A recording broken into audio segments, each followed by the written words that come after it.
नमस्कार।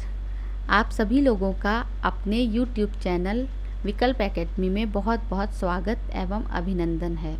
जैसा कि भूगोल की श्रृंखला के पिछले अध्याय में हमने पढ़ा पृथ्वी की उत्पत्ति।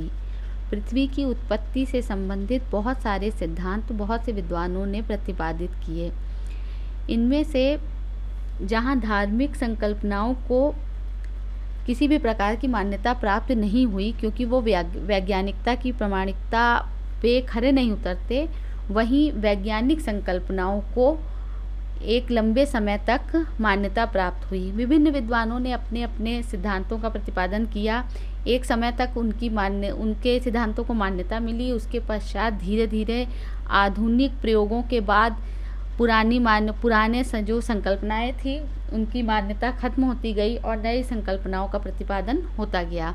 इस कड़ी में जहां पहला प्रयास कास्ते द बफन का था, वहीं पर पहली परिकल्पना यदि कही जाए जो संगठित रूप से एक परिकल्पना का रूप देने का श्रेय जाता है, वो हमारे इमैनुअल कांट नामक जर्मन विद्वान को जाता है। इन्होंने अद्वैतवादी संकल्पना के अंतर्गत जहाँ पर कहा गया था कि पृथ्वी और सौरमंडल की जो उत्पत्ति है वह एक तारे के द्वारा ही हुई है, एक तारक संकल्पना के अंतर्गत इमैनुअल कांट का वायव्य राशि परिकल्पना से जो है वो सर्वाधिक प्राचीन और सबसे पहला लोकप्रिय प्रयास माना जाता है। आज भूगोल श्रृंखला की इस चौथी कड़ी में हम इमैनुअल कांट की वायव्य राशि परिकल्पना का विस्तृत अध्ययन करेंगे।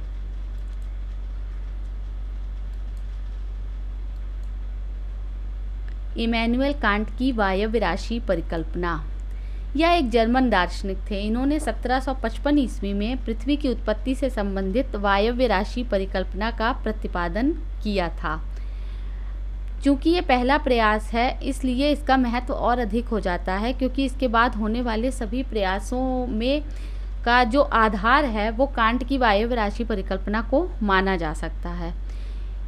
इन्होंने पृथ्वी की उत्पत्ति से संबंध वायव्य राशि का प्रतिपादन किया और इन्होंने कहा कि इनकी ये जो परिकल्पना है यह न्यूटन के गुरुत्वाकर्षण के नियमों पर आधारित थी। इन्होंने अपनी परिकल्पना में यह माना कि प्राचीन समय में ब्रह्मांड में दैव निर्मित आद्य पदार्थ बिखरे हुए थे।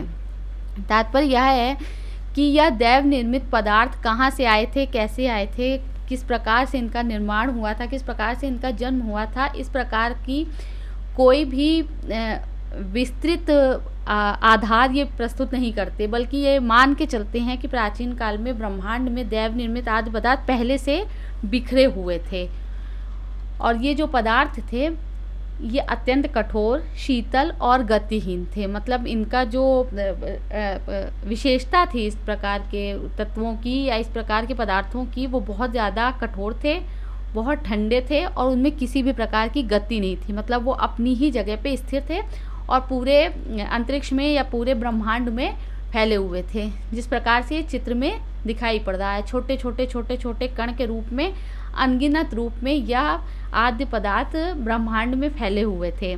ऐसा कांट ने अपनी परिकल्पना में माना कि पृथ्वी की उत्पत्ति या सौरमंडल की उत्पत्ति से पहले इस प्रकार के आद्य पदार्थ पहले से ही ब्रह्मांड में विद्यमान थे। इसके बाद कांट ने यह माना कि आपसी आकर्षण के कारण यह कण एक दूसरे से टकराने लगे, जिससे ताप एवं भ्रमण गति का जन्म हुआ। इन्होंने इसके बाद कहा कि यही जो ये जो पदार्थ थे ये पहले तो एक दूसरे से एकदम दूर दूर थे और बिल्कुल गतिहीन थे और बिल्कुल ठंडे या शीतल थे, लेकिन धीरे धीरे करके समय बीतता गया तो उनमें ताप और भ्रमण गति का जन्म हुआ। भ्रमण गति एवं ताप के कारण यह सभी पदार्थ जुड़कर एक गुच्छे या राशि में बदल गए, जिसे कांट ने वायव्य राशि का नाम दिया। इनके कहने के अनुसार भ्रमण गति और ताप के कारण ये जो पदार्थ थे ये जुड़ गए और एक गुच्छे या एक मतलब ठोस आकार में जुड़ने लगे, और जिसका नाम इन्होंने दिया वायव्य राशि। चूँकि ये छोटे छोटे जो कण थे, ये आद्य पदार्थ जो थे, ये ऐसे ही बिखरे हुए थे हवा में, और ये जब एक जगह पे इकट्ठे हुए तो इन्होंने उसका नाम दिया वायव्य राशि।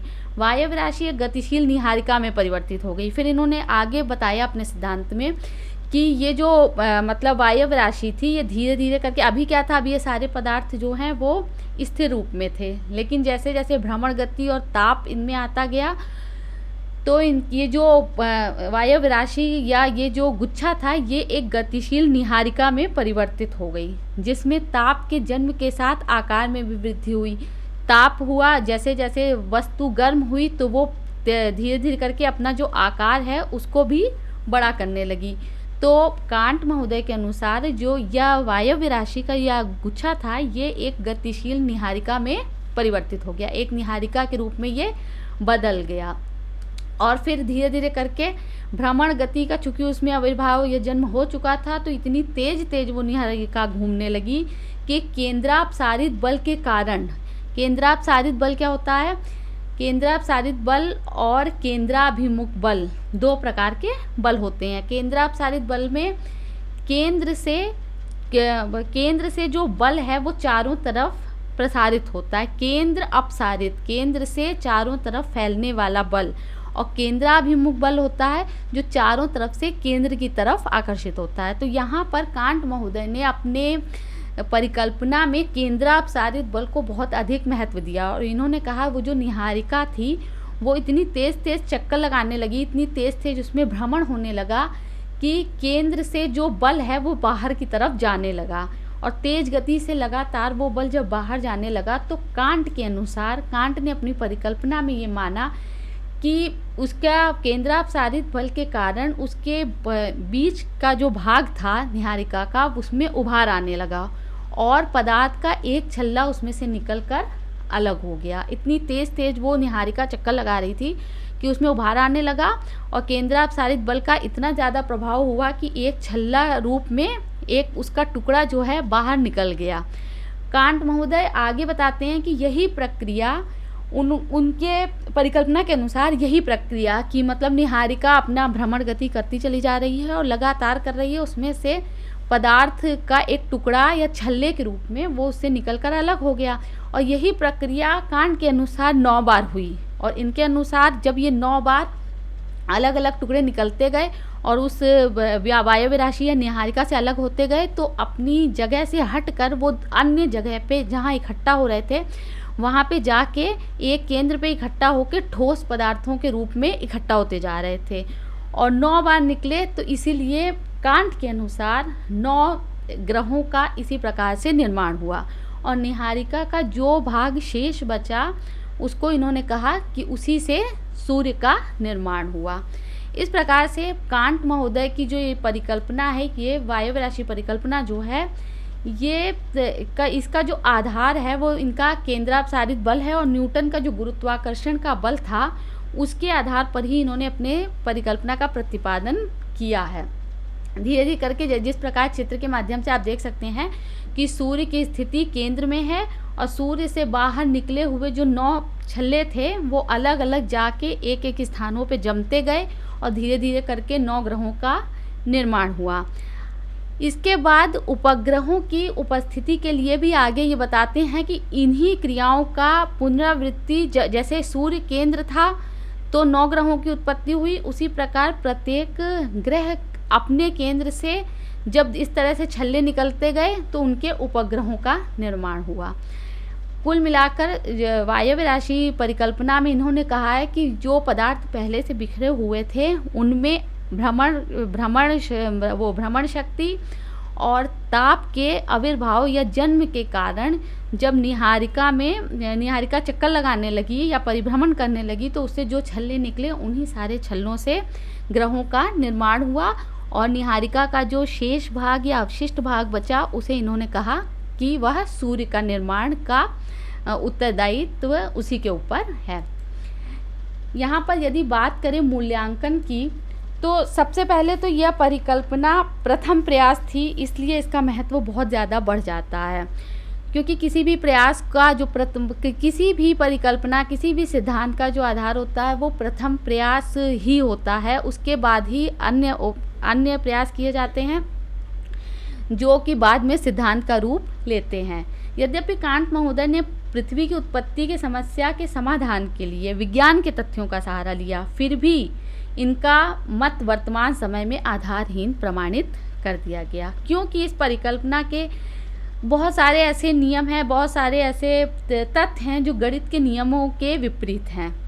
जैसे इन्होंने कहा कि कणों के आपसी टकराव से भ्रमण उत्पन्न हो गया, जबकि ऐसा कोई सिद्धांत या ऐसा कोई भी नियम नहीं है कि दो तत्व अगर आपस में टकराते हैं, दो कण अगर आपस में टकराते हैं तो उनमें भ्रमण गति जन्म ले लेगी, और यदि वो भ्रमणशील पहले से ही है तो उनकी भ्रमण गति पे कोई प्रभाव नहीं पड़ता है।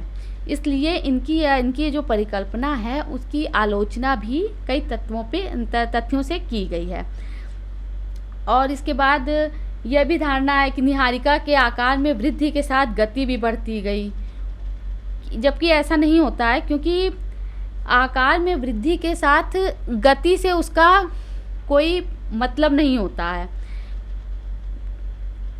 इस प्रकार वह मूल आधार ही जिस पर कांट की परिकल्पना आधारित है गलत प्रमाणित किया जाता है। हाँ, कांट की परिकल्पना का महत्व इस बात में है कि उन्होंने इस क्षेत्र में प्रयास करके आगे आने वाले विद्वानों के लिए मार्ग प्रशस्त किया। सबसे पहले यह परिकल्पना आगे चलकर लाप्लास की नीहारिका परिकल्पना की आधारशिला बनी। सार रूप में हम कह सकते हैं कि कांट महोदय का यह प्रयास तो सराहनीय था, परंतु ग्रहों की उत्पत्ति और पृथ्वी सौरमंडल का निर्माण, पृथ्वी की उत्पत्ति के लिए इन्होंने जिस आधार को अपने सिद्धांत का मूल माना वही गलत था। परंतु प्रथम प्रयास होने के नाते इनका भूगोल के क्षेत्र में बहुत अधिक योगदान है। आप सभी लोगों का वीडियो देखने के लिए बहुत बहुत धन्यवाद। आशा करती हूँ आप लोगों को कांट की या वायव्य राशि की परिकल्पना मेरी सरल भाषा में समझ में आई होगी। आप लोगों का बहुत बहुत धन्यवाद।